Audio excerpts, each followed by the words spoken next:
an honor for me to introduce these four outstanding poets. And I should note that in the program, I think you may have seen, we had five. Unfortunately, Simone White can't join us this evening because she teaches at this time. So there was some conflict with programming, but we have four just wonderful poets, and I'll introduce them all together.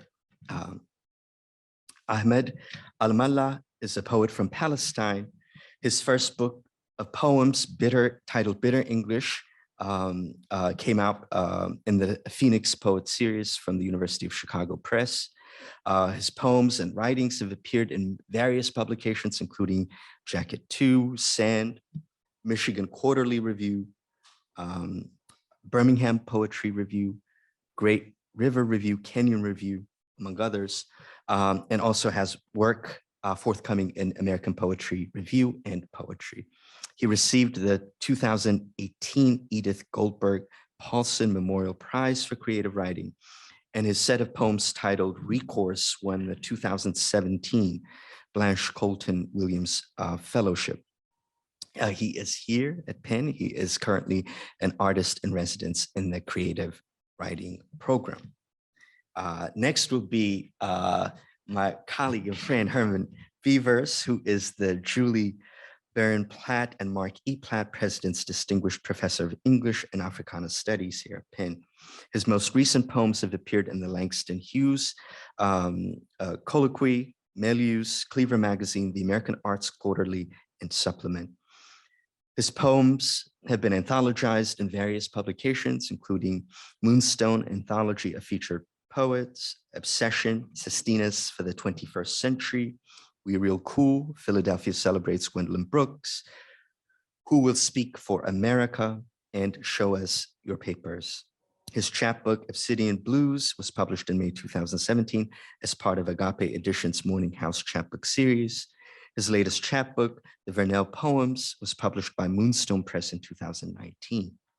His scholarly monograph, Geography and the Political Imaginary in the Novels of Toni Morrison, was published in 2010.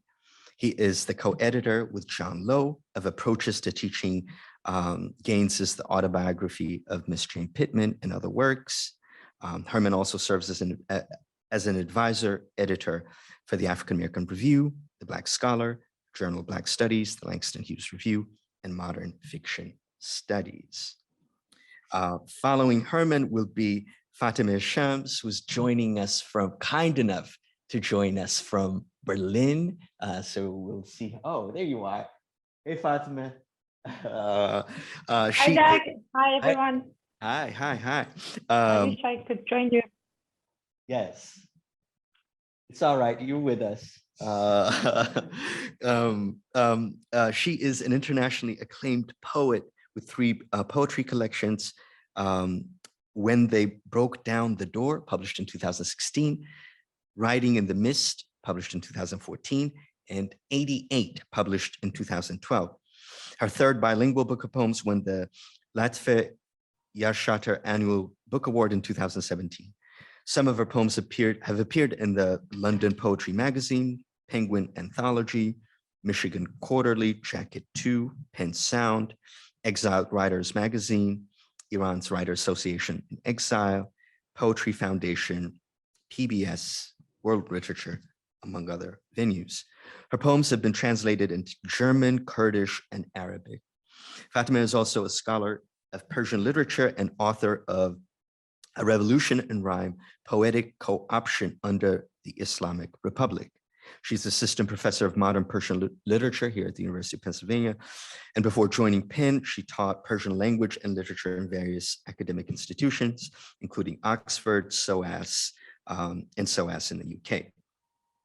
And then last is Lyrae Van Clief-Stefanon. I see some of you, Lyrae and I did a lunch discussion at the Kelly Writers House this afternoon.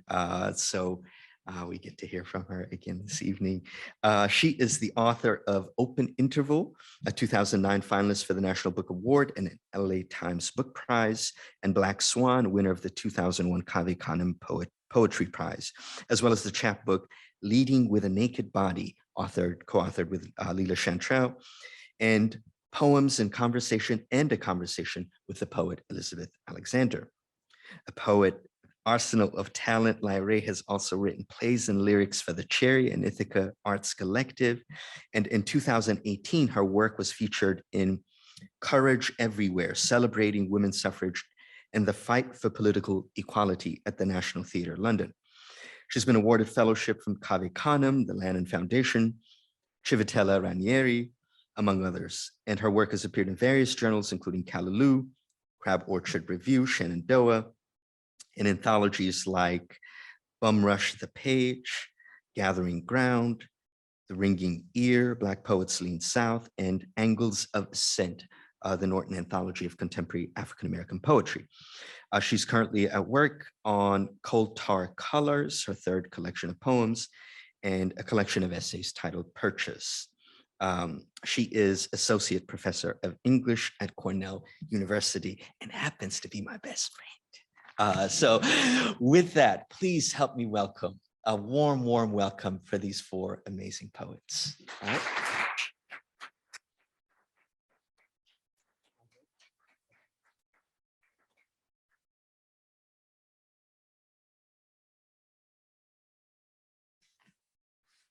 All right, well, I'm just gonna say thank you all and get to it.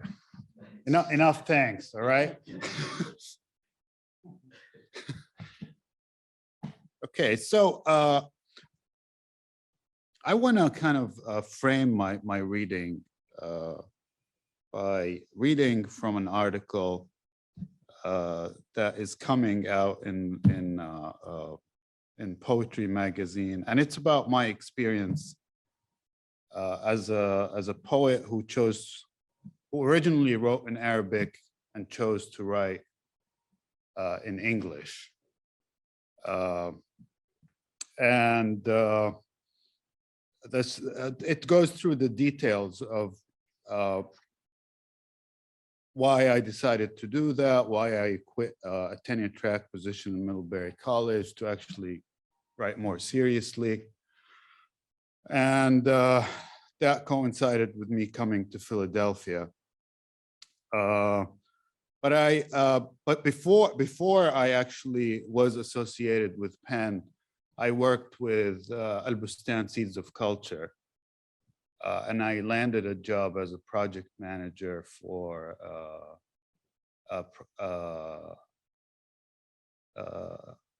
a musical composition based on Muwashahat and Andalusian poetry. And then I also kind of reflected on my experience doing that there. So I'm gonna just read this paragraph from the article.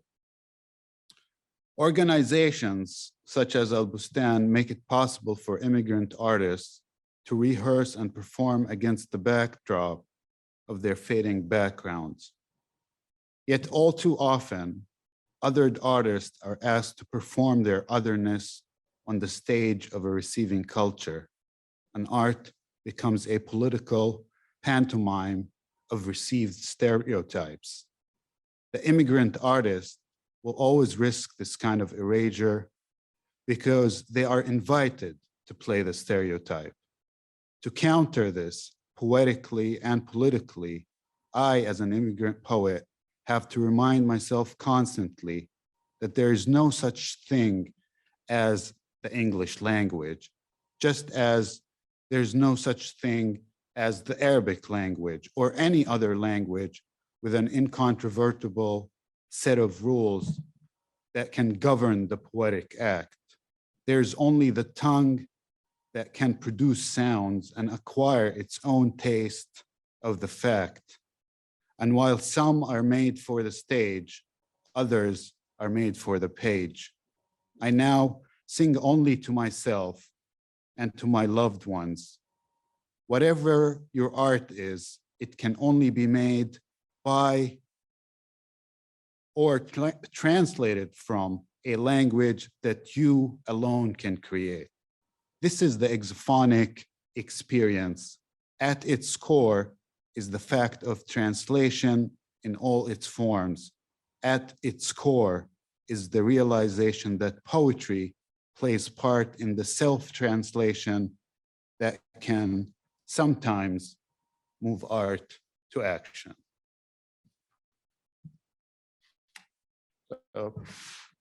That's just, my daughter's clapping her hand for me, thank you. At least I have one fan. All right, and I will read a couple of poems from Bitter English, just to give you a sense, and then I'll move on to other work. I have two book projects that are coming up, but I don't know when they're coming up. One of them is The Border Wisdom, which is my next book, and the other one is Tables and Chairs, which is mostly written, but I just can't convince anyone to publish it because it doesn't deal with my background directly. So this is Bitter English. That I own no one language cuts me through. That I find this English tongue I use day after day, boring in construction, even in poetry, cuts me in the middle of sentiment and sentence. I do not understand this sound, I stumble. As I say to myself, I will ignore these English words. Empty today, I walk down the street, catching my hand in the air, greeting faces I know, I don't know. As I walk these streets, only owning past echoes, cutting through this language, this English tongue I want to catch with my teeth cuts me through, that I have to stack all my old and new passports on my writing cuts me through. I go over my exits and entries for this citizenship, my first step I doubt to owning something of this sound. I owe everything to one place that owns me, not here, where what I owe I do not own, time and many years spared, because this English tongue cuts me through, because this English tongue owes me a language.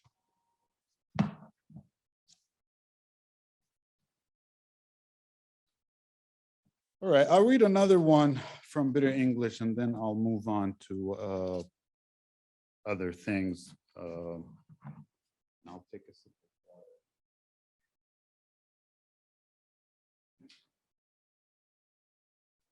And if Sarah could give me like a wave when I'm almost done with time, I would appreciate it.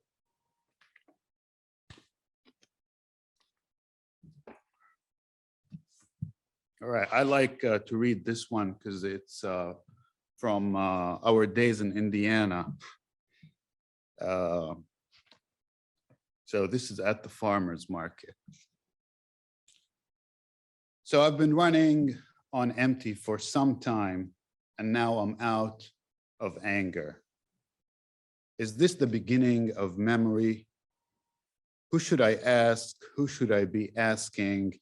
And every time I look at the assembly of those market signs at dawn, I see my wife and I looking over our neighbor's yard in Indiana, looking over a few men in the dark as they jump up and down in their truck, waving Confederate flags and shouting for us to hear, "Sand niggers." Was it in fear we watch, or maybe in some sort of amazement that we've been summoned here to take part in this scene, stuck to the edge of a window as a bunch of guys in the middle of nowhere exercise something American in my mind. And I'm thinking how impressed I am with them having done their homework on our names, having put the two together. Now the farmers begin to drive in their trucks, begin setting up their tents, and the stands begin opening up. And for what? This fresh produce, as the Amish man, long in his beard, looks at me, looks right into my eyes as I eye a speaker beside me, who is also me, speaking in some language. A tongue sustains him as he describes how this tomato will be chopped into the mix of colors, the ones murmuring in a salad bowl, respect, and the preservation of difference for the greater taste, of course.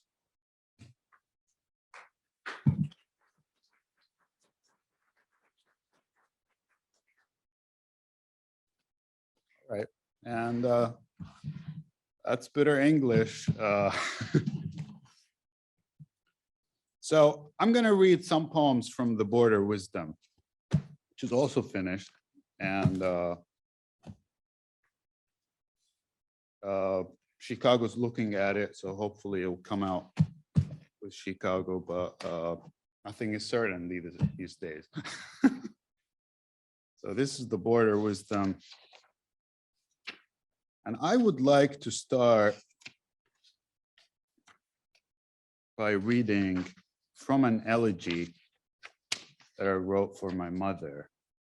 My mother passed away last year. I'm not going to read the whole thing, but she passed away after a struggle with Alzheimer's.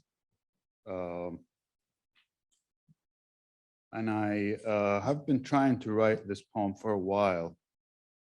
And I think I'm getting close to a final version of it.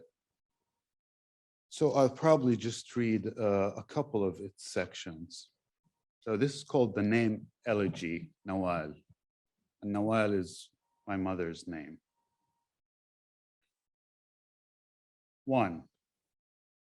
Every moment is an image. Every sunrise is a flashback to the other side, where the dead never reach out to the living who obsess about connecting dots and making symbols. My daughter gives me knives to celebrate the fancy fact that once upon a time, like a sad story, you existed and you loved to cut and puncture, then carve and preserve. The blocks of time between being born and being rendered an aching body, ready to receive the final blow, make up some life to celebrate, and then cut again. The only slice of air is that body, the language that you mastered to the tiniest twitch. What statement were you trying to make? God knows. Only grief will make the ones left behind decipher, and then the image might come alive because it is real and contains gaps like the real. Yes, the real, that is the hardest to imagine.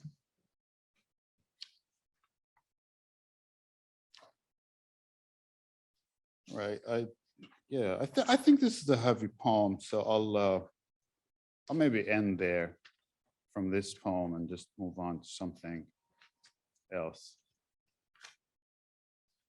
I want to start crying on the stage.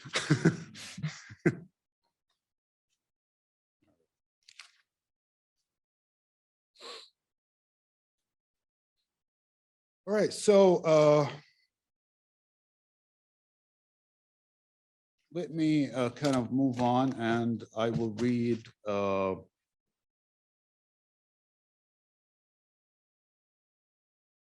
poem that comes after this one, this long elegy. It's called After 10, and it's a prose poem. When I went home for the first time after 10 years, my 10 years of absence, as I'd like to call them. Yes, when I did, I was hungry for home. I tried to take everything in, to document according to the new trend. I took pictures of everything in my new digital camera. I walked around beside myself, taking photos of shrubs, rocks, railings, stairs, plates.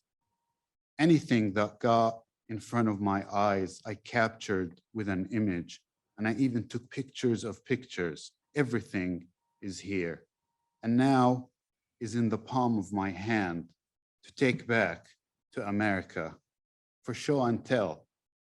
Yes, there I was, after my 10 years of absence, wrapped in a Palestinian scarf, playing the part too. I gathered both father and mother for another picture. I got them to sit together on the couch.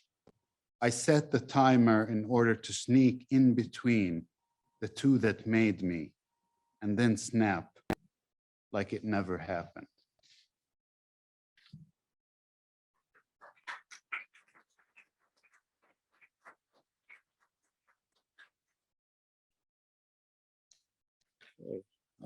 So I'll read maybe Border Wisdom and another poem. I think that should do it. I wish I had funny poems to read. Maybe from Tables and Chairs, I'll read a funny one.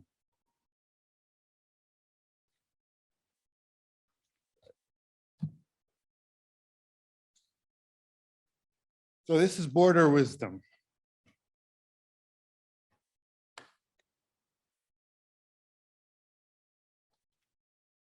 The world is not as bad as our neighbors made it to be that day.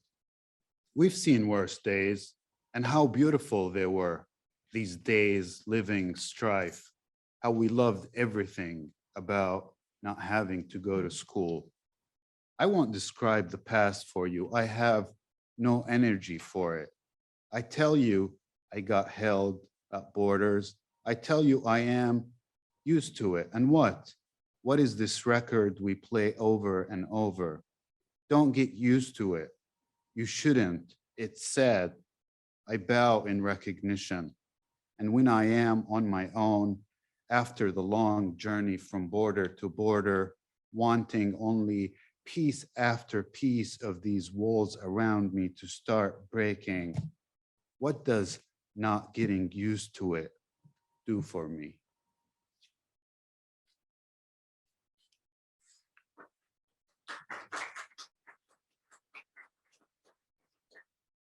One minute or one more poem? One more poem.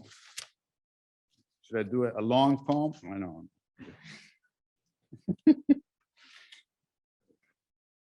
All right, I want to read this for Huda. Love poem. So my last poem is a love poem for my dear Huda, who's my partner in poetry and my support throughout this journey. And of course, a love poem for Huda is a love poem for my daughter Sama as well. I started with a line from Ahmad Shawqi, the Egyptian poet. إن رأتني تميل عني كأن لم تك بيني وبينها أشياء. And then I translate that. When she sees me, she turns away, as if there weren't between us things. Love poem. Staring at you, we held ideals. Earlier, I told you how much I loved your socks. We smiled and sipped on boiling time. You said it was time to go. I went. Your hair, black, dense, resting on the edges of the car seat, on the passenger side. You sat and said things, nothing, looking at trees and sky. You said, the waters are in jars, and the dawn is in the stars. Some line, some love, something. I wanted to say, I love you, but I waited another day.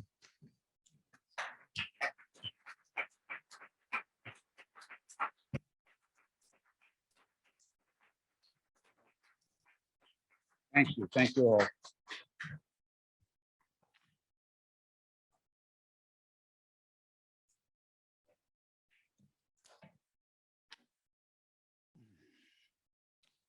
Good afternoon, everyone. What a nice turnout.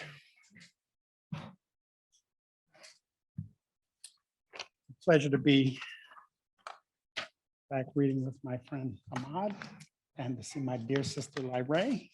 Lyrae, thank you so much for sharing DAG with us. What a wonderful gift. I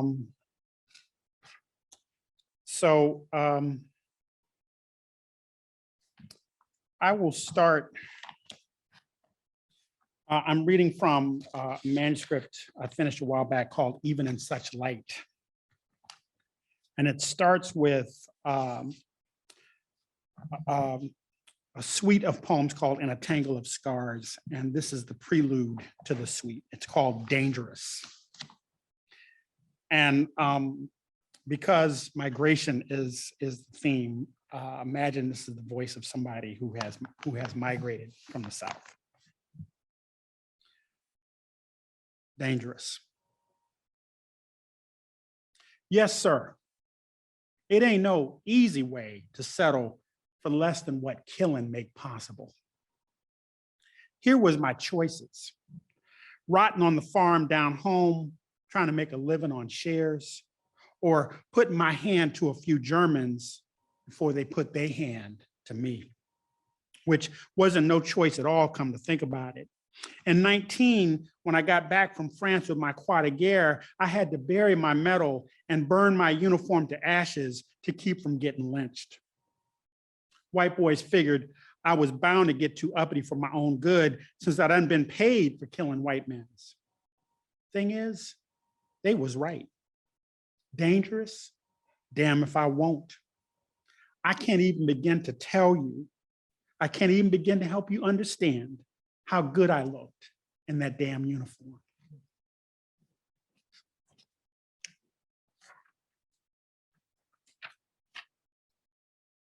And next,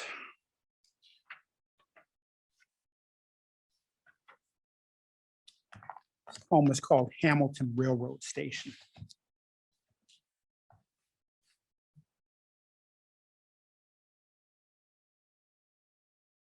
He can't stop thinking about corn.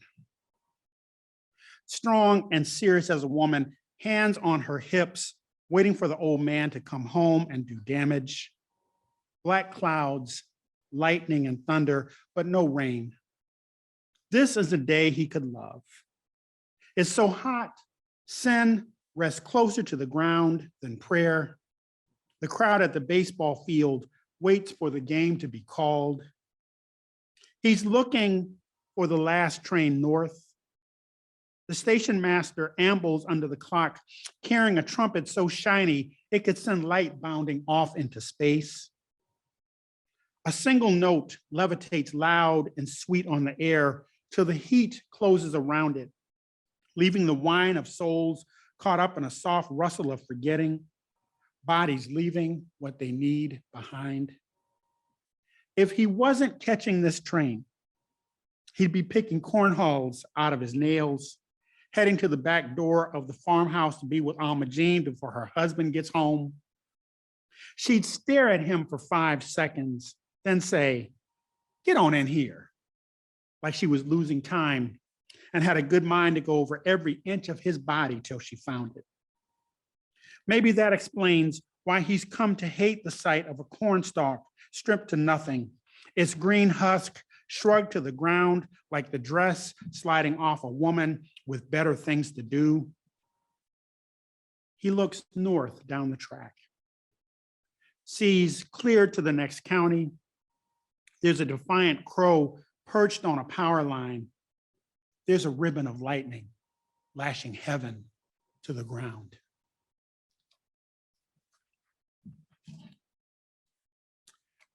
These next 3 poems all have the same title.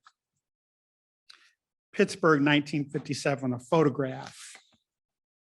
And it's a family story told from 3 different points of view.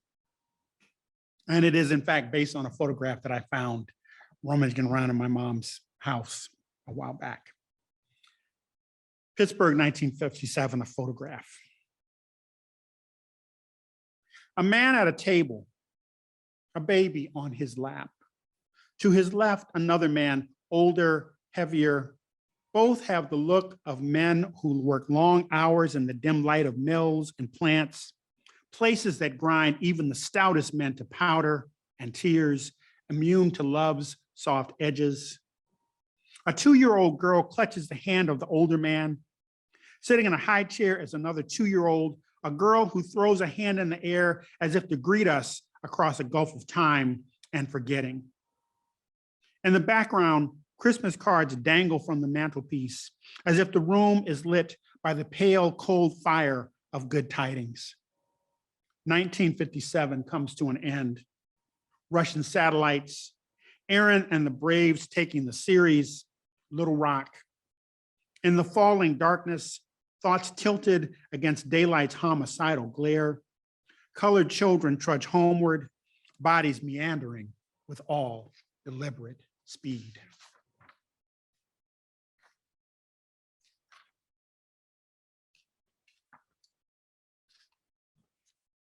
Pittsburgh, 1957, a photograph. And this has an epigraph. If you scratch somebody else's itch, whatever happens next is what you deserve.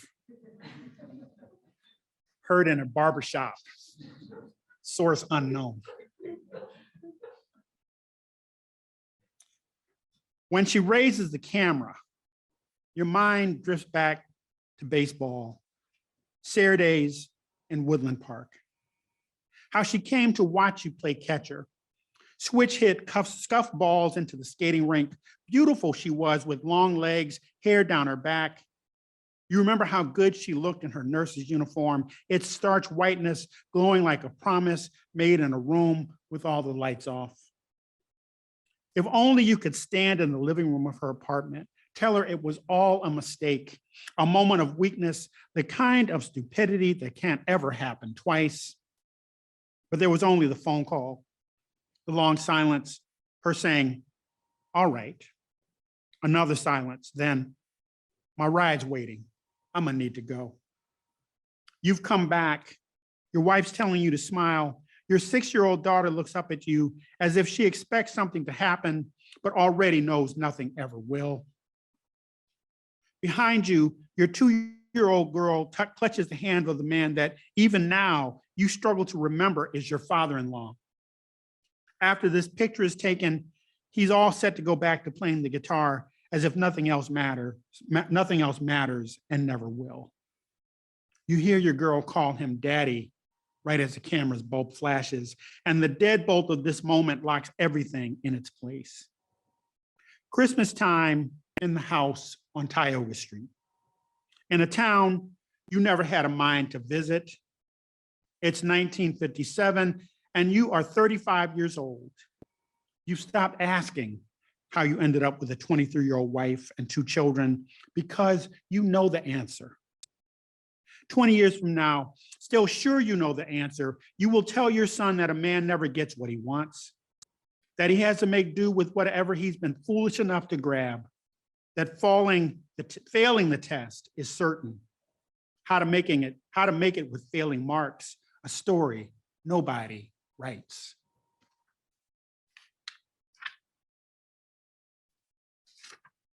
Pittsburgh, 1957, a photograph. Once Pap told me Christ came to him in a dream, wearing a Homestead Grays baseball uniform, holding a white guitar. When he got up the next morning, he grabbed his Uncle Pie's box and started picking it like he'd been playing all his life. My last trip home to the old house on Garden Street, I found a photograph. Pap is holding his guitar. Daddy has my sister on his lap. She's a tiny baby, and I see Christmas decorations, so it must be the end of 1957. There's a smile on Daddy's face, but I know the ghost of a sad memory hiding just behind it. Maybe he just finished telling Pap about the time he drove home from destroy in a thunderstorm, so drunk he forgot to turn on his windshield wipers. How the only reason why he didn't die that night was because God put a man made of pure lightning in the road to guide him back to Cleveland. It's 2 years before I will be born. Saturday in a town at the mouth of the Ohio. Years from this moment, that line from James Wright, nothing is trite along a river, will exert a new gravity in my life.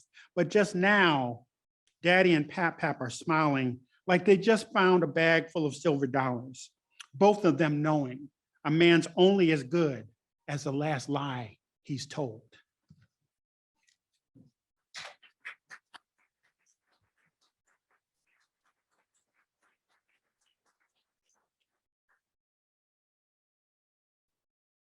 I've been working for a while now on a manuscript series of poems that involves, if you know Toni Morrison's novel, Beloved, you know that her sons, Setha's sons, Howard and Bugler, basically bolt from the novel, never to be seen again, on like the second page of the book. So I started thinking about what would happen if I wrote Howard and Bugler's story about what happens after they leave 124 Bluestone Road. And so I spent, as I was thinking about these poems, I spent most of my time being afraid that Toni Morrison would send me a cease and desist letter.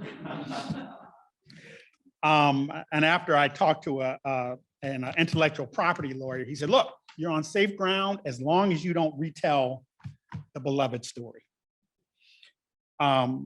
Which was tremendously freeing, but there was still the problem of trying to figure out these two characters about which we know very little. So you'll find out that Howard and Bugler have taken very different paths. So this first poem is a bop poem, and it's a letter from Bugler to Howard. Now, Bugler is the younger of the two brothers. And the actual title of the poem is 12 February 1872, Xenia, Ohio. Dear Howard, I sure hope this letter finds you in good spirits. I'm up here at Wilberforce studying for the ministry. Not sure if I'm called to preach, but figure the chicken dinners every Sunday won't hurt. Smile. Lay all that mess down. Good is knowing when to stop. I know you must be curious how I came to be here. Don't quite know myself. I got myself in a card game, lost all the money I had.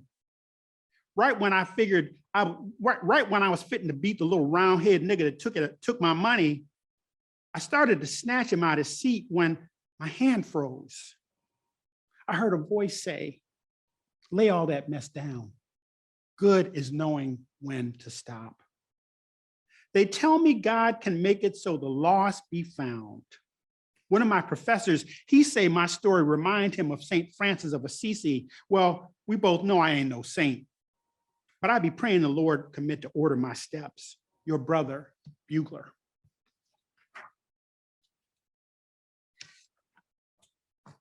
Letter to Howard Gardner, Yellowbird, 22 October, 1873.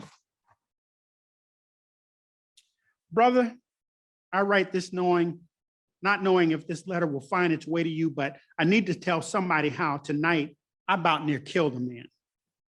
I was traveling with Reverend Grimes up to Westerville, Ohio. I don't rightly know how it come to violence, except to say that he had it coming. Remember how Grandma Baby used to warn me about my temper? Well, after tonight, I gotta say she had a point. Had this dream, I was beating a man bloody. I can't remember how it started, but it felt like something snapped in me, like a strap you thought was pulled tight enough to hold, snapped and come loose. Whatever I had pushed deep down come rushing out. And tonight, this fool was just the one closest to hand when it did. Remember that razor we found that time near the clearing? Well, I was fixing to use it to cut a half moon in that nigga's neck. You're not gonna believe what happened. You're not gonna believe what stopped me. A yellow bird had wings wide enough to block out the sun, or 10 suns, sitting perched on a rock, looking dead at me. Then it looked at me sideways and just flew off. and I'm busy looking at the bird. The man got loose from my grip and run off. I ain't even try to run him down. Could be it was an angel sent down to keep me from killing a fool. Or maybe it ain't matters so much. Maybe God think color is all we have that's serving her. I never told nobody this, but God always speak to me in the voice of a woman. It's a matter of the eye catching sight of salvation before it flies out of reach. I feel better writing you this, Howard. I hope it finds you. I have put the New York address you had on your last letter. I'm hoping that aim to wander of yours is simmered down a bit. If that not the case, at least I hope the morning catch you in the arms of a woman would hate to see you go. Your brother, Bugler.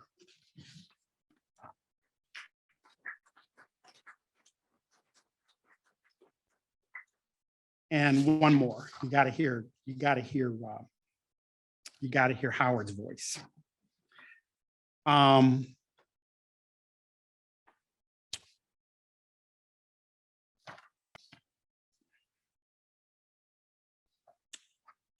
Pantoum, 1887, Albany, Georgia. Howard has a very different take on what it's meant to be a slave, as you're about to find out. I must start by saying I ain't a peaceful man. My heart is soft, but my mind flowers with hate enough. I fill a wagon full of dead white folks and wouldn't break a sweat nor shed a tear. But every time I see a flower, my heart goes soft. I done learned their names, love seeing colors bloom. God must break a sweat, shed real tears when my foolishness gets out of hand and white folk land in the book of names, a colored man refusing to give up shield and sword, raising my colored hand to any white man foolish enough to believe I'll turn the other cheek, beat my sword to plowshares, drop my shield, be the lion-loving lamb. Give me the cosmos, the white Artemisia, a free hand to raise trumpet vines and yarrow. The one flower you can't kill, cosmos, lying half in the shade, half in the sun. In bad soil, it grows tall as a weed. One day I was looking for catmint and yarrow. A white man walked up, said he'd kill a nigga in one eye blink. Is this your land? I asked him. The tall man shook his head. I picked a catmint bloom off the branch. It glowed lavender and white next to my skin. Sure enough, before I could blink, he said, nigga, you best put that flower back. This here Mr. Reed's land. I beat that fool lavender. Tried to destroy him root and branch. They later found Mr. Reed dead, throat cut, house burned to the ground. Here tell they ruled the death of suicide, sold Reed's land for a song. I read about it in the newspaper. What a shame it was. A dead man, his throat cut, his grounds reduced to ash. Like I said, I ain't never been a peaceful man. I read the newspaper and don't feel an ounce of shame. When the wagon come for dead white folks, you know, catmint's about the prettiest flower I ever seen. Thank you. Well, good evening, everyone, and thank you so much for having me. I was listening to our two wonderful poets, and I was thinking how I can catch up on those beautiful and moving words. It's been a very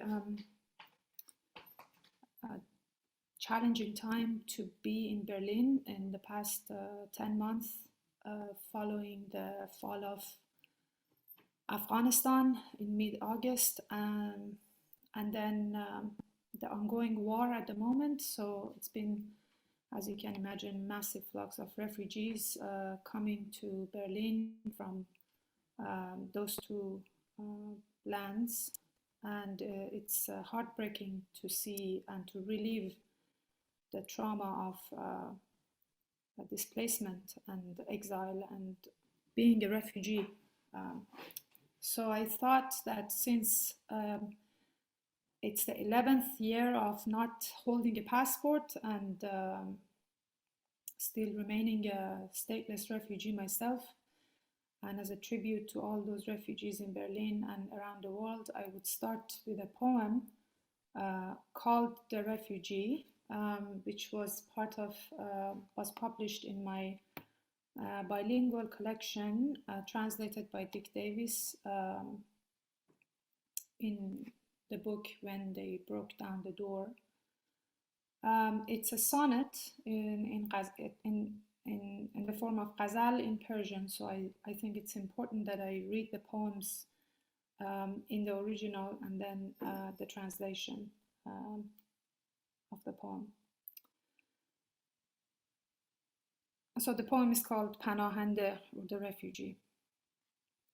سقوط ارزش آدم، سقوط آینده، سقوط کشتی یک کودک پناهنده، سقوط دست عروسک به عمق اقیانوس، به عمق فاصله های به مرگ آکنده، سقوط پای پیاده به سمت کوهستان، سقوط عاطفه در مرزهای بازنده، دو بال سوخته سهم کمی است از دنیا، پرنده های مهاجر بدون پرونده، پرنده های مهاجر به سمت هیچ کجا، پرنده های گم هر کجا پراکنده، پرنده های گم هر کجا پراکنده که کوله پشتی سنگینشان پر از درد است، که کوله پشتیشان بی بهار و بی خنده. وطن گذشته غمگین بی سرانجامی است، وطن گذشته غمگین بی سرانجامی است، وطن سقوط غمانگیز یک پناهنده. The loss of a person's worth, his future lost in those seas, the loss of the boat of a child of refugees, the loss of a doll's hand in the depth of the ocean, in the depth of its death-filled profundities, the loss of a step on the way to the mountains, the luckless at the borders, the loss of all kindnesses. Two burned wings are little enough from the world to have. Two burned wings are little enough from the world to have. Migratory birds with no visas overseas, migratory birds on the way to nowhere, birds scattered and lost in nowhere's immensities. Their backpacks are empty of spring and of laughter. Their backpacks are heavy with pain, uneasy anxieties. Homeland is a sad past with no end. Homeland is a sad past with no end. Homeland, the heartbreaking loss of the refugees.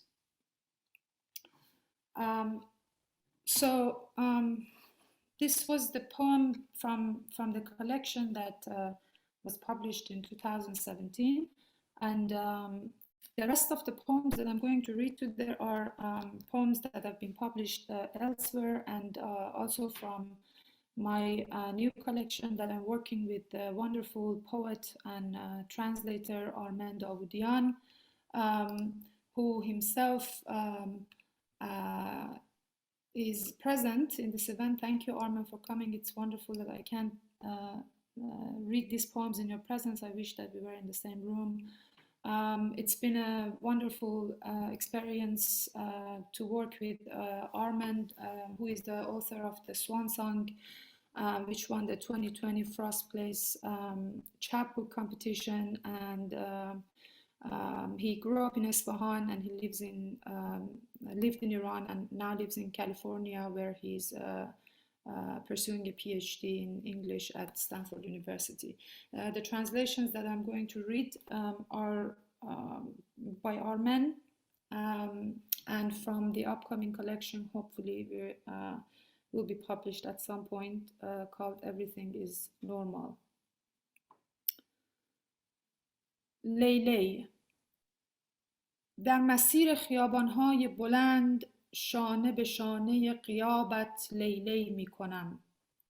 در جدول‌های گچی نیم شسته به دست باران عصر یک لی تا جای دور تو، یک لی تا خاطرات محو کودکستان ایمان در مشهد. لی میزنم به احتمال رسیدن، به احتمال دیدن، به احتمال در آغوش کشیدن پدر در 29 سالگی و پدر شدنش برای اولین بار. لی میزنم یک خانه به جلو، به مرزهای مصنوعی نقشه جغرافیا. لی میزنم 3 خانه به عقب، به 7 سالگی که همچون سایه کلاغی ترسان از نوک سپیدار میگریزد. و بعد کمی مکث در پاگرد، یک پا در تخیل بازگشت، یک پا در تکرار تلاطم زیستن در اکنون، در مکعب بی سقف خاطرات، در مسیر خیابان‌های بلند جای دیگر 38 سالگی. لیلی کردن یعنی هروله در رویای کودکی. Hopscotch. Shoulder to shoulder with your absence, I play hopscotch on the long streets of Berlin, the chalk lines half erased by rain. One hop to where you are, far away. One hop to smudged memories of Faith Kindergarten in Mashhad. Another hop and I might reach him. I might see him. I might hug my father, still 29, and about to be a father for the first time. I hop 1 square forward over the artificial borders. I hop 3 squares back to the 7-year-old girl who darts from the tip of the white poplar like the shadow of a frightened crow. And then, on the landing, a brief pause, 1 foot dreaming of going back, 1 foot stuck in the present, repeating the paradox of living now in the roofless cube of memory. To play hopscotch on long streets in the elsewhere of being 38 is to walk with the pilgrim's gait in a childhood dream.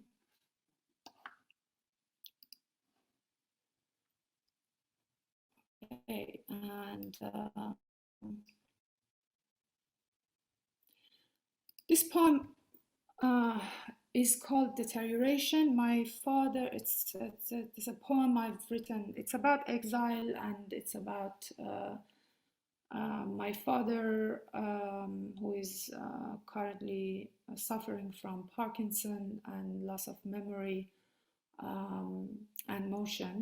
And this is sort of a reflection of our weekly conversations over the FaceTime because I haven't been able to see him since 2018. So the changes in the language is something that is very, or the lapse in the time and memory is something that I'm thinking about and struggling with on a daily basis. Translated by Arman also. زوال. روزی که هنوز اکنون است، زمان افعالت به ماضی تغییر می‌یابد. 41 سال عاشقانه در آغوش هم زیستن تا امروز که دیگر یکی از ما اینجا هست اما نیست، در خانه‌ای که خاطرات عشقبازی در اشغال بازجویان تخیلی است و گردنی که هر روز برای سپرده شدن به طناب دار می‌لرزد و چشم‌هایی که در گوشه و کنار اتاق به دنبال گربه‌ها سیاهی می‌روند. 41 سال تا امروز که یکی از ما اینجا هست اما نیست، در خانه‌ای که فرشتگان مقدس مرگ با خاطرات کودکی بازی می‌کنند و این دهان قفل که دیگر به دنبال بهانه‌ای برای خندیدن و بوسیدن نیست. روزی که هنوز اکنون است، زمان افعال در ذهن تو برای همیشه گم شده است. مهمان‌ها هنوز هستند، نرفته‌اند. مهمان‌ها چای می‌خواهند. مهمان‌ها مرا با خود خواهند برد. مهمان‌ها مرا با خود به پای چوبه دار بردند، میبرند، خواهند برد. هر روز چای ریختن برای جلادانت، غذا سفارش دادن برای جلادانت، زل زدن در چشمان جلادانت، اعتراف نامه نوشتن برای جلادانت، هر روز از یاد بردن نامهای آشنا برای به خاطر سپردن نام آدمکشان تخیلیت، از یاد بردن تنهای آشنا برای فرار از سایه های هذیانگو. هر روز روزی که اکنون است، روزی که هنوز اکنون است، روزی که طرز بودنت در زبان گنگ بی زمانت و در صرف ساده یک فعل بی زمان خلاصه خواهد شد. Deterioration. On that day, which is still today, all your verbs changed to the past. 41 years living in each other's arms until today, when one of us is here and yet is not. In this house, where imaginary interrogators invade memories of lovemaking, and this neck which every day trembles at the prospect of the news, and these days which almost black out, scanning the corners of the room for cats. 41 years until today, when one of us is here, but the other is not, in a house where heavenly angels of death toy with memories of childhood, and this locked mouth no longer in search of an excuse to laugh or kiss. On that day, which is still today, you lost all sense of verb tense. The guests are still here. They haven't left. The guests would like some tea. The guests will take me with them. The guests took me with them to be hanged, are taking, will take. Every day, pouring tea for your executioners, ordering food for your executioners, staring into the eyes of your executioners, writing a letter of confession for your executioners. Every day, forgetting familiar names to make room for the names of your imaginary executioners. Forgetting familiar bodies to flee from delirious shadows. Every day, a day which is still today, a day when your present condition will be summed up in the simple conjugation of a tenseless verb in your dumb, timeless tongue. I don't know if I have time. I have one more poem. Okay, so I'm going to read it anyway. So since I started with a poem about refugees, I will finish with a poem about borders. This is a poem based on a personal real experience, actually, with an injured finger and my encounter with the border officer after the surgery. انگشت‌ها لب مرز در اتاق عمل، تصویر شفاف استخوان‌های به هم زنجیر شده از تمامی زوایا، نیم رخ، سه رخ، تمام رخ انگشتانی که از واقعیتشان کشیده ترند، تهی از تمام خطوط قابل شناسایی، کس کرده و از نگاه مستقیم به دوربین تفره رفتند. جراحان در شکار خرد شیشه‌های لجوج سمج خطوط مدور را سر می‌برند. من در فکر آخرین مرزی هستم که خطوط در هم تنیده انگشتانم فاتحانه از آن عبورم دادند. حالا زندگی با خطوط مدور سربریده و در هم ریخته چگونه خواهد بود؟ به چه دردی می‌خورند تاریخ‌ها و یادآوری‌ها وقتی راهی برای لمسشان نمانده است؟ با این حجم بی‌حس و کوک‌های نامرتبی که گوشت و رگ و پوستم را به زحمت به هم آورده اند، از این زاویه نمی شود با اطمینان نوشت. باید جایم را عوض کنم. دستم زیر ساطور جراحان خواب رفته است و خواب می بیند. در ریکاوری چشمهایم را باز نگه داشتند این چراغ‌های عریض و طویل. سعی می کنم به پرستار بفهمانم که اسمم را از یاد بردم. انگلیسی در دهانم لق میزند میشورد مثل کودکی که از ترس شاشش میریزد. به پرستار میگویم ابتذال و بخیه شبیه همند، کارشان دوختن تهی هاست به یکدیگر. دوباره اسمم را میپرسد. میگویم ما همه لکنت زبان گرفته ایم. انگشت، عکس رادیولوژی، بخیه ها، پلیس های لب مرز، ماشین شناسایی هویت. بعد اسمم را میگویم و دست راستم را بالا میآورم. انعکاس نور روی لایه های باند سفید چشمم را در میآورد. انگشتم سر جایش است.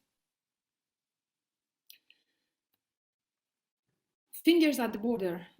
This poem was also published before in a different translation under the title of Finger in the Operating Room. So there are different versions of this poem available. In the operating room, translucent images of bones chained together from every angle, profile, half profile, 3/4 profile. Elongated beyond reality, their outline unrecognizable, crouching as if to avoid the camera's gaze. Hunting from obstinate shards of glass, surgeons decapitate the lines that once formed a fingerprint. And I'm thinking of the last border checkpoint my fingerprint triumphed over. What will life be like with a mess of decapitated lines for a fingerprint? What good are stamped dates and reminders when I cannot touch them? With this unfeeling mass of stitches that barely hold skin and flesh together, it's impossible to write steadily from this angle. I must shift my position. My fingers have gone to sleep under the surgeon's scalpel. My head is dreaming. In recovery, the long white lights force my eyes open. I'm trying to make the nurse understand.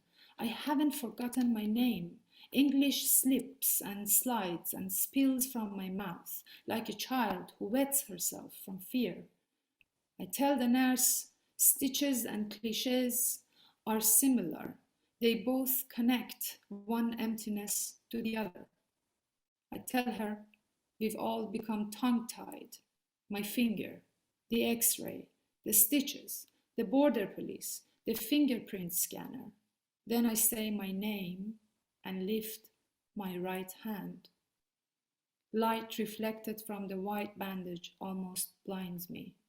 My finger is where it should be. Thank you.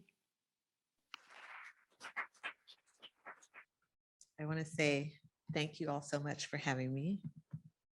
Thank you to my bestie, Degmali, for the invite.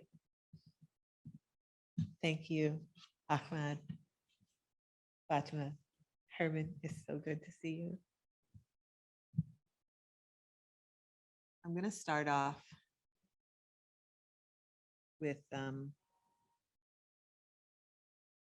poem reflective of a movement between my family of origin and my adoptive family. When I was in graduate school, I met a fellow poet in that program from whose family is from Appalachia, and then we were the only two Southerners in our program at Penn State, and banded together against some of the ways that people were speaking to us, being the only two Southerners.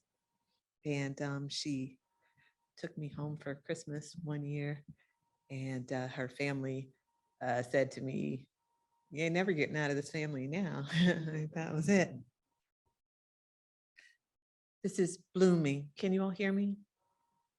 Blooming. Try to spell the teeth-sucking sound that shoots the eyes right sidelong toward the edge of a field. Vision branched into full flowering, then drags the eyes back as swift alert toward witness. The margin, people, leafy here. Don't say community like that. Don't say communion like that. Don't say communist like that. Here, efflorescing like sound that is unspellable. Spit pull and air's edge against the enameled walls inside one's maw. Sound frits, bites, soothes.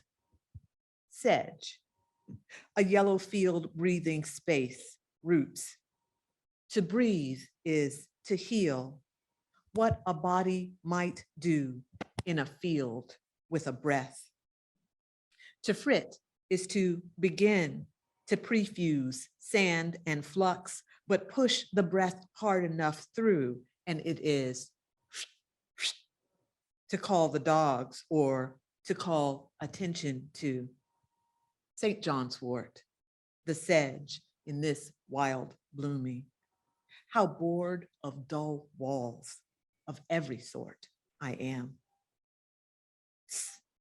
A frustration of flowers, pulled back over the tongue and stopped against the wall behind the teeth, a hiss that is a click, an image shuddered, a story the eyes shot.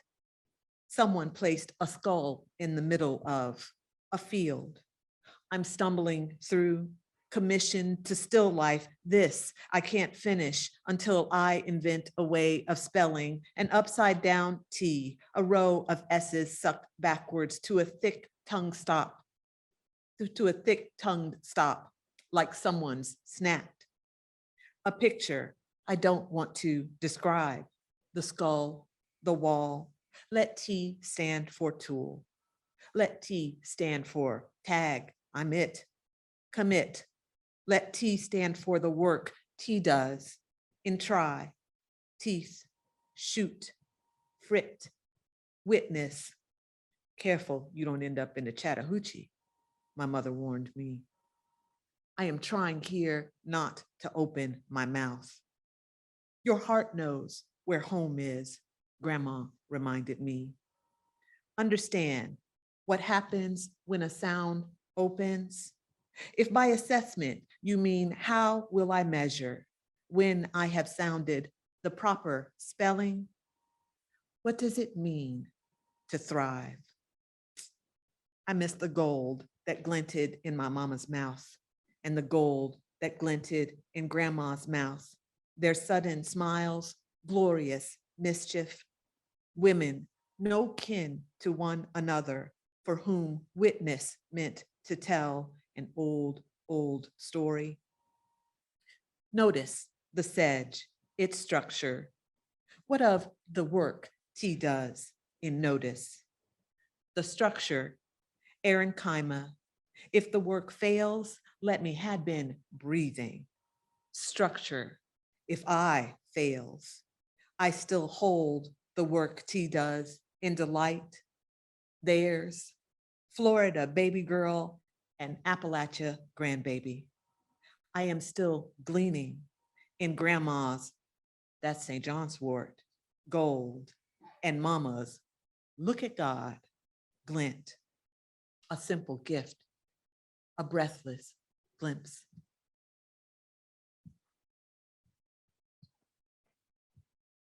I'll swap your mic. Oh, thanks.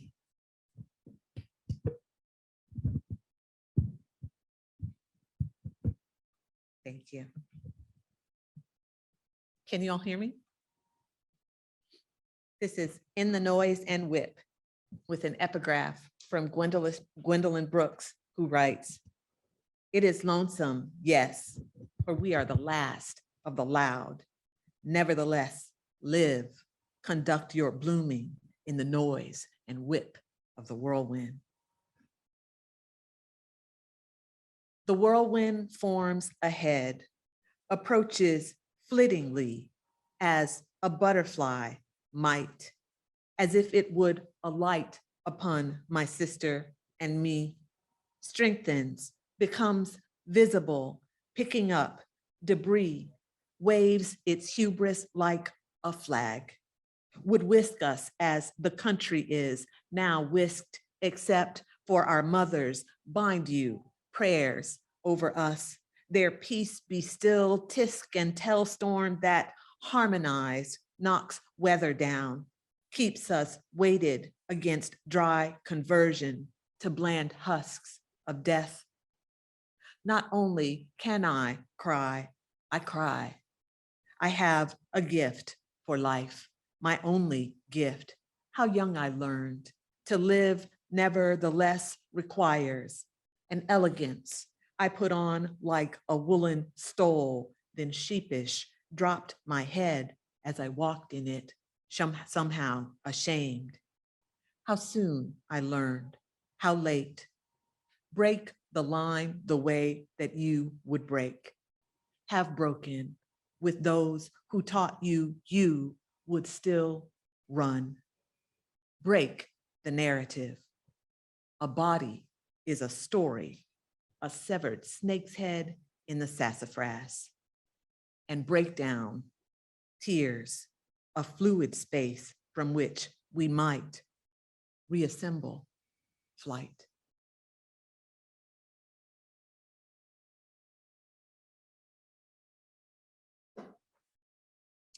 Eclipse. And this one has the epigraph, oh, when the moon goes down in blood. Eclipse.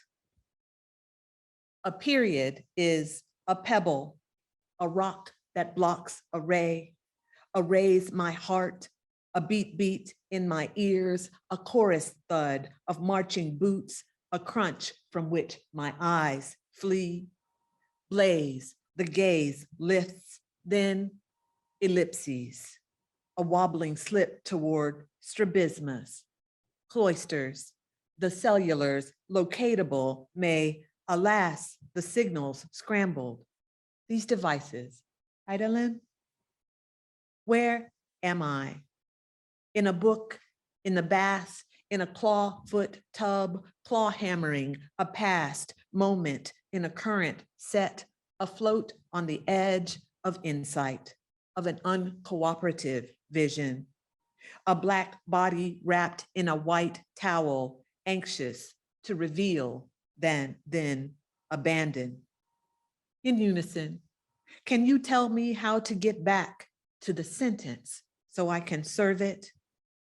There, a period is an embolus, a ticking clock, a bumba clot, a green fuzz tennis ball struck with such force.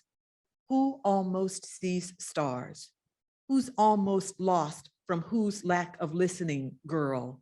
Adrift on an ocean, not always the Atlantic, easing the mind of a woman looking toward a child across the way.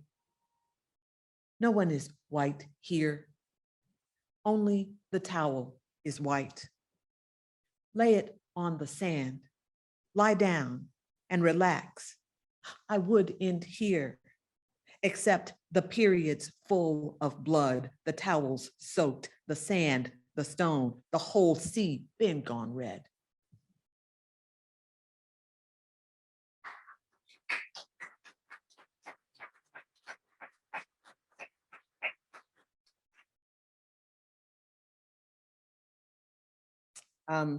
This poem I had some serious health issues just before the pandemic started. I had a headache that lasted for 5 days, went to the ER, was told that the MRI showed what they thought was an aneurysm on my ophthalmic artery. Got sent to the neuro unit, and they saw what they said was an aneurysm on my carotid. But when I first arrived at that neuro unit, having been sent from the other ER with their MRI findings saying, we think we see this aneurysm, they sent me to a student who asked me to open my mouth and show him my teeth.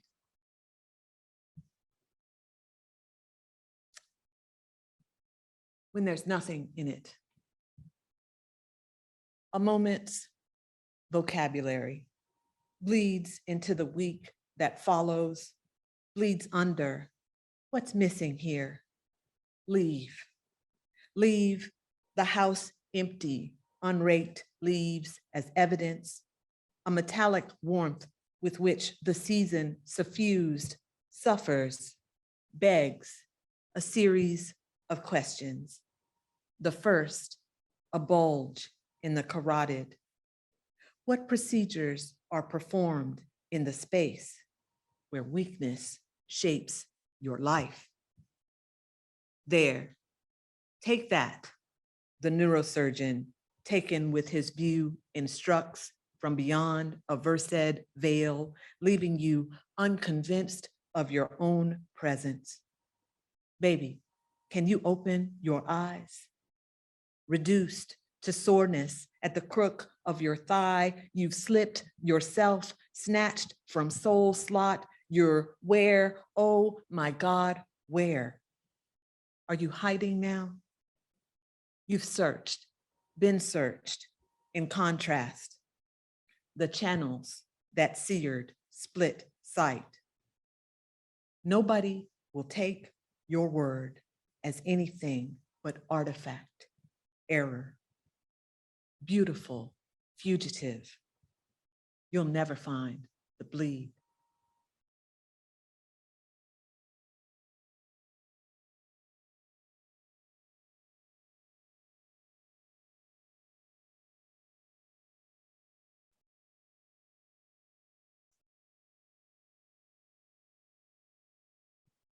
Two more.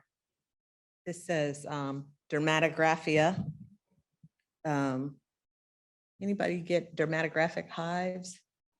When I get hives, if I get hives, if I start like breaking out in hives, if I just scratch a line or a word on my skin, then I can write with hives on my skin, which is an odd thing.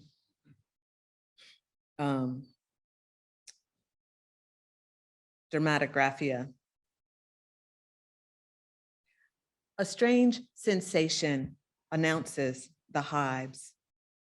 Already I have failed to catch the truth. Sometimes it is my eyes that bank them first.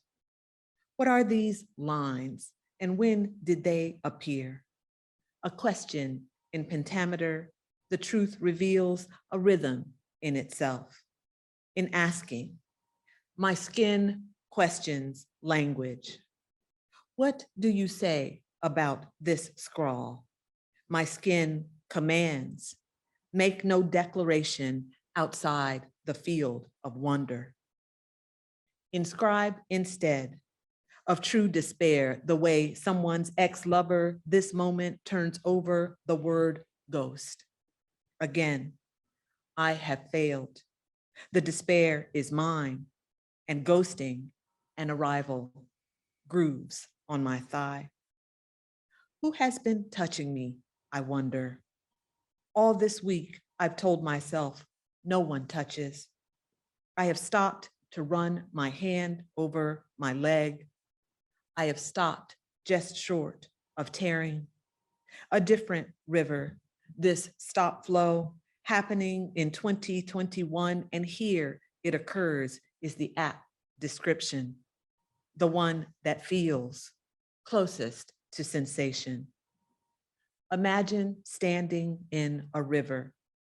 How would it feel if suddenly all of the water stopped? The hives rise, suggest themselves as patterns on my thigh. A rill, a runnel touch, a channeled stutter over skin. This is what it feels like when nobody is close.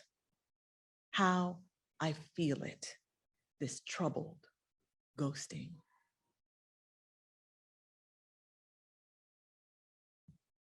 And then I'll end with migration, which some of you heard this afternoon, but Dagnai asked me to read it. Again, and it has two epigraphs. The first, if I see something happening, which I like, I let it happen, Jacob Lawrence. And the second, if it's love flowing freely, I'm ready, Tracy Chapman. Migration.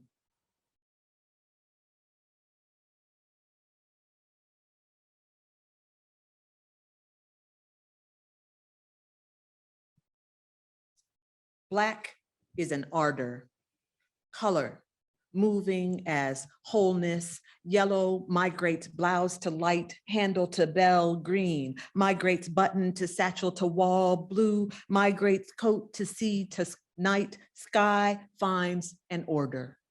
Black is an ardor of smokestack, cirrus, bird flight, blanket, bowl stem, against spikehead, slipper, judge robe, noose rope, hair. Fatback carved on a table is a block of pink stripes falling open as a story's pages about to be sliced and served. Please pass me the last bit of summer. August green glide into overlays of gold, shivers of goldenrod borders against assuring sun-gilt pond. Here I sit. See if you can't find Jacob's process in the snake-anxious way I cross the grass to get at shade. I'm still Southern in the silver gray whisper underleaf the breeze brings up. Green is a table upon which that narrative of pig and hunger sits until green is the sky at the top of a labor camp stairwell holding the moon, or is green the door, the yellow moon, a large bright knob to turn to exit these quarters.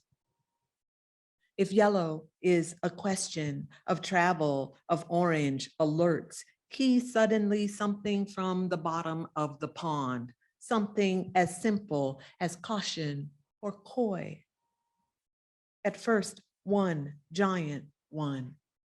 Then the vibrancy beneath the surface splits. It's 40 fish making that orange glide divide. I realize, and one flips its silver-bellied self out of the water, praise, recognition belied. I'm dying to say each soul, almost isosceles in her flare, in his onward press, slants in slant rhyme to Mississippi's mouth. If I'm lying, I'm dying to count every dropped leaf, every spent petal toward Black potential. Say prehistoric swamp heat, Black process burns, a fossil fuel. Say peat to make a scene, the total Black peeling outside St. Louis all week, beneath a hard blue repetition, young Black men dealt death unseemly. What's true about a man at 23? He's gone to books in fall, to studio in spring, ghettoing boards with Gwendolyn, with whiting and rabbit skin glue to keep the fibers of a story in his head set when it's cooled and dried. He moves to set its rhythms to a palette, set its tone, encasing colors. What it means to move, prepare.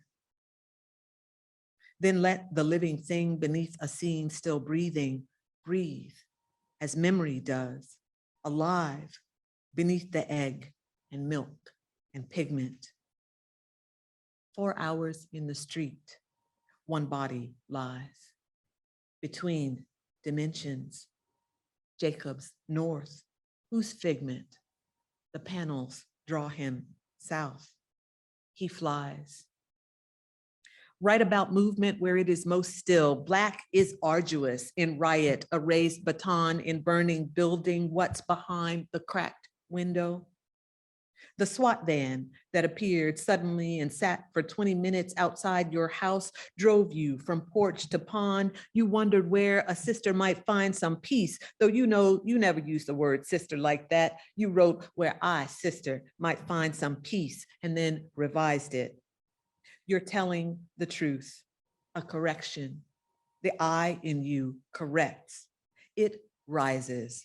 like something from the deep. You're not even at the pond anymore, but still you want to feel outside, like you want to write, rise, overrun, like water.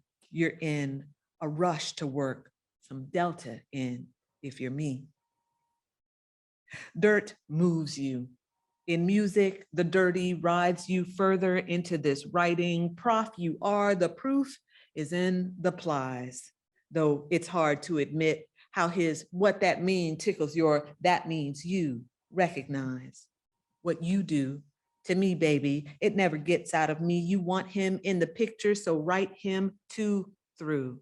Jacob's rose, like flames of green crop, streak, squash, blossom, color, stripes, dirt, go with your ratchet. Negro, who had been part of the soil, now going into and living a new life in the urban centers, go with what moves you, what you do to me, baby. It never gets out of me reaching 2, 3, 4 pigtailed Black girls at a chalkboard stretch. Reach, mark this Black, river this, Black is an ardor from soil, summer, scent of slate, scratched up, rock with what moves, Black bodies. What you do to me, baby, is beyond chalk borders, freely filling. It's Black, Black, fully free. It never gets out of me. Thank you.